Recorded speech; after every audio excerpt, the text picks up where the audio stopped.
garantuar të drejtën për të qenë të drejtë. Tani duhet fitojmë paqen. Dhe ka dhe disa gjëra që u thanë këtu që duhen diskutuar. Për faktin e Greqisë që neve na jep dhurata. Nëse kemi pak njohuri klasike, e ka thënë Virgili tek Eneidi që kini kujdes kur grekët ju japin dhurata.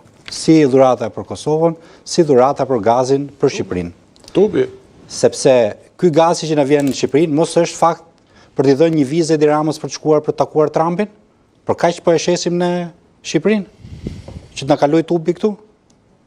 Ti bëjmë një këto llogari. Jo, dhe Rama fiton, po lavdim ti nuk je mund të jetë edhe. Jo, unë kam avantazh strategjik Shqipërisë si vend tranzit, nga që kam shumë shef, domethënë jem pak vigjilant te kjo dhuratave që jepet shqiptarëve. Nga sepse një dhuratë që na jepin ta ishin atë ligjin e luftës, ato pronat e qytetarëve shqiptar. Shtysa. Pra do të diçka më të madhe në tavolinë zoti Lida. Ne mos negociojmë vetëm për karrierën e Edi Ramës. Negociojmë edhe për karrierën e shqiptarëve brenda shtetit tyre. U duk sikur ato problemet do kalohen, u duk me takimin e mesotaqes. Ndërkohë, në minutat e fundit që na kanë mbetur, zoti Lida i vure pikën? Jo, që vura pikën sepse ne kemi dy shqiptar të Kosovës shumë të famshëm në Shqipëri. Një që është shefja e shërbimit informativ, zonja Vlora Yseni, dhe drejtori më i rëndësishëm i porteve shqiptare, zoti Libur Naliu, të cilët duhet të jepin edhe një kontribut këto kohë, jo vetëm me faktin që janë mirë me shkresat, por edhe një qasje publike, të tregojnë shqiptarëve që dinë të punojnë në administrat, dinë të kenë mendim politik, strategjik, vleror në kontekstin shqiptar, për që t'i jepi edhe një shembull. Mos luhet vetëm me faktin që Edi Rama po punson dy njerëz nga Prishtina në portin e Durrësit. Ke një rol më proaktiv.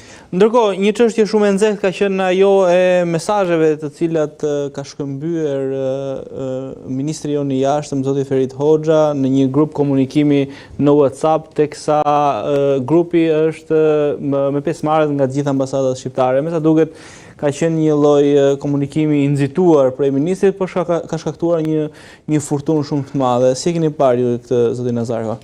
Edhe justifikimet të cilat kanë nxjerrë Ministria e Jashtme. Ka dy skenar, o që ky është një shkëmbim i vërtet, ose që ky është i montuar, sepse ato screenshotet që kanë qarkulluar kanë orë të ndryshme, ndoshta ku diun se ambasadorët janë vende të ndryshme, duke të është një grup i 50 ambasadorëve. Por në skenarin që ai është real, pra është një shkëmbim real, unë mendoj që është një incident fatkeq për shkak se nuk është Ferit Hoxha dikushi që përfaqëson në një linjë as për qarse, as për busë ndaj shqiptarit maqedonit, është një diplomat karriere që ka ardhur në atë detyrë. Kjo është e para, është dikush me eksperiencë. Pra këtë kuptim do të ta quaj incident fatkeq nëse është i vërtetë. Së dyti, ai nuk ndodh kurrë Tirana, siç ka qenë rëndom në një pjesë të madhe të kohës, ka qenë jo prezente në Ballkan apo jo prezente në Maqedoni.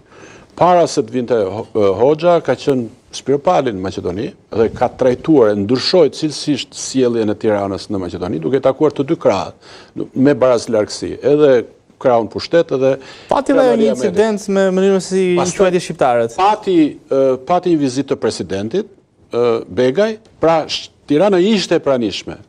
Dhe kjo është konsiderata e dytë. Konsiderata e tretë është çfarë ishte ai shkrimi Nova Makedonia që ka provokuar këtë reagim që unë e quajta incident fatkeq, i cili megjithatë duket sikur u kalua me këtë liderin e Vlenit. Vleni është një strukturë e cila po arrin të gjejë një farë uniteti, do ketë kongres në maj, lider pra që është Izet Mexhidi.